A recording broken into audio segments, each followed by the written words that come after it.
چیزوں میں نشانی ہے۔ اور تمہارے پروردگار نے شہد کی مکھی کو ارشاد فرمایا کہ پہاڑوں میں اور درختوں میں اور اونچی اونچی چھتریوں میں جو لوگ بناتے ہیں گھر بنا، پھر ہر قسم کے میوے کھا اور اپنے پروردگار کے صاف رستوں پر چلی جا۔ اس کے پیٹ سے پینے کی چیز نکلتی ہے جس کے مختلف رنگ ہوتے ہیں، اس میں لوگوں کے لیے شفا ہے، بے شک سوچنے والوں کے لیے اس میں بھی نشانی ہے۔ اور اللہ ہی نے تم کو پیدا کیا، پھر وہی تم کو موت دیتا ہے، اور تم میں بعض ایسے ہوتے ہیں کہ نہایت خراب عمر کو پہنچ جاتے ہیں تاکہ بہت کچھ جاننے کے بعد ہر چیز سے بے علم ہو جائیں۔ بے شک اللہ سب کچھ جاننے والا ہے، قدرت والا ہے۔ اور اللہ نے رزق و دولت میں بعض کو بعض پر فضیلت دی ہے، تو جن لوگوں کو فضیلت دی ہے وہ اپنا رزق اپنے غلاموں کو تو دے ڈالنے والے ہیں نہیں کہ سب اس میں برابر ہو جائیں، تو کیا یہ لوگ نعمت الہی کے منکر ہیں؟ اور اللہ ہی نے تم میں سے تمہارے لیے بیویاں پیدا کی اور بیویوں سے تمہارے بیٹے اور پوتے پیدا کیے اور کھانے کو تمہیں پاکیزہ چیزیں دیں، تو کیا یہ لوگ باطل پر اعتقاد رکھتے اور اللہ کی نعمتوں سے انکار کرتے ہیں؟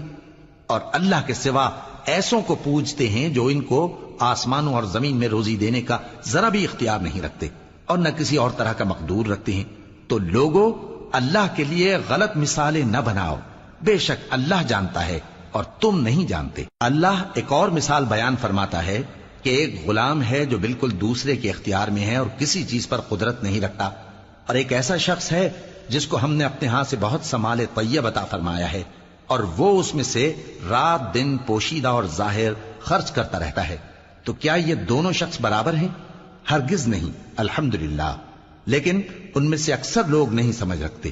اور اللہ ایک اور مثال بیان فرماتا ہے کہ دو آدمی ہیں، ایک ان میں سے گونگا اور کسی کا غلام ہے بے اختیار و ناتواں کہ کسی چیز پر قدرت نہیں رکھتا اور اپنے مالک کو دوبھر ہو رہا ہے، وہ جہاں اسے بھیجتا ہے کبھی اچھی خبر نہیں لاتا۔